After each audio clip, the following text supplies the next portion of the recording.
Break के बाद आपका एक बार फिर स्वागत है। मनमोहन सरकार अपनी दूसरी पारी के यूं तो 4 साल काट चुकी, लेकिन इस दौरान अपना अस्तित्व बचाकर रखना ही इस सरकार की सबसे बड़ी उपलब्धि रही है। फिलहाल भी मनमोहन सरकार बेगाने कंधों के सहारे है, जो मौका मिलते ही उसे झटक देंगे।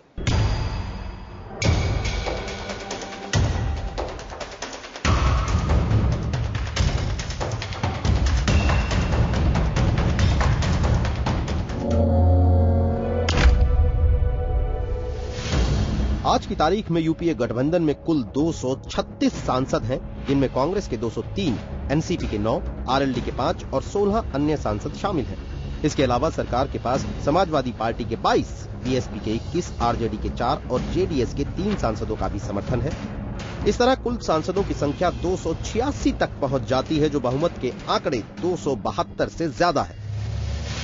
लेकिन सवाल आंकड़ों की नहीं, बल्कि सरकार की मजबूती का है, और इसी मोर्चे पर सरकार की बैसाखियां चरमराती नजर आती हैं।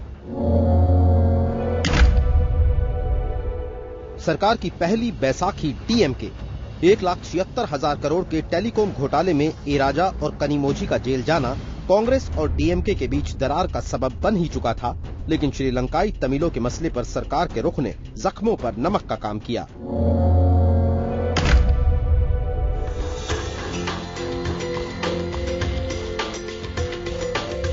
दूसरी बैसाखी बहुजन समाज पार्टी 21 सांसदों के साथ मायावती सरकार की दूसरी बैसाखी है। बीएसपी सरकार को बाहर से समर्थन दे रही है, लेकिन ये साथ भी मुद्दों का नहीं, मजबूरी का है।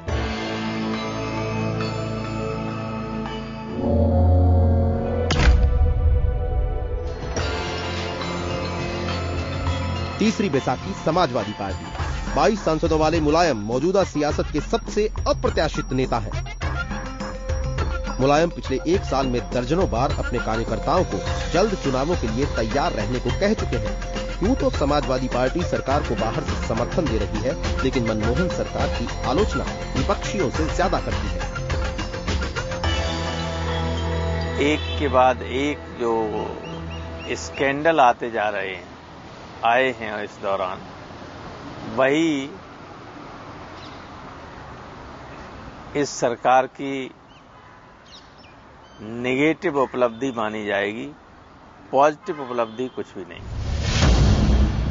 जानकारों के मुताबिक मौका परस्ती की इस सियासत में आने वाले आम चुनावों के नतीजों की तस्वीर धुंधली दिख रही है।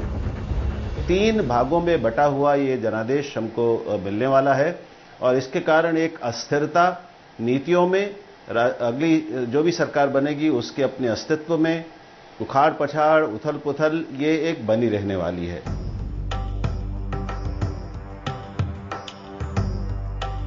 ऐसे माहौल में कांग्रेस की तमाम निगाहें पार्टी उपाध्यक्ष राहुल गांधी को ताक रही हैं। बिहार और यूपी में पटखनी खा चुके राहुल को कर्नाटक की जीत से कुछ आस बंधी है।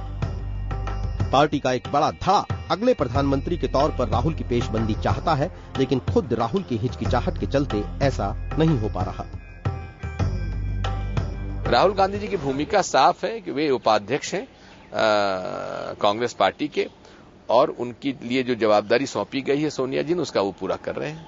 माननीय प्रधानमंत्री कौन होगा, ये तो बहुमत हमको मिलेगा तो उसके आधार पर काम होगा। यूपीए सरकार 4 साल के जश्न में डायरेक्ट कैश ट्रांसफर योजना लागू करने की वाहवाही लूटना चाहेगी। इसके अलावा खाद्य सुरक्षा कानून को संसद में पेश करने और भूमि अधिग्रहण बिल पर सहमति बनाने और शिक्षा का अधिकार लागू करने का ढोल भी पीटा जाएगा। हिमाचल प्रदेश और कर्नाटक की जीत भी बड़ी उपलब्धि के तौर पर पेश होगी। खुद सरकार के नुमाइंदे भी जानते हैं कि ये उपलब्धियां आटे में नमक से भी कम है। ऐसे में मौजूद और अहम सवाल यही है कि क्या मनमोहन सिंह की लड़खड़ाती सरकार अगले 1 साल का हिमालय फतह कर पाएगी? हमारी इस खास पेशकश में बस इतना ही, लेकिन देश दुनिया की ताजा तरीन खबरों के लिए आप देखते रहिए IBN 7।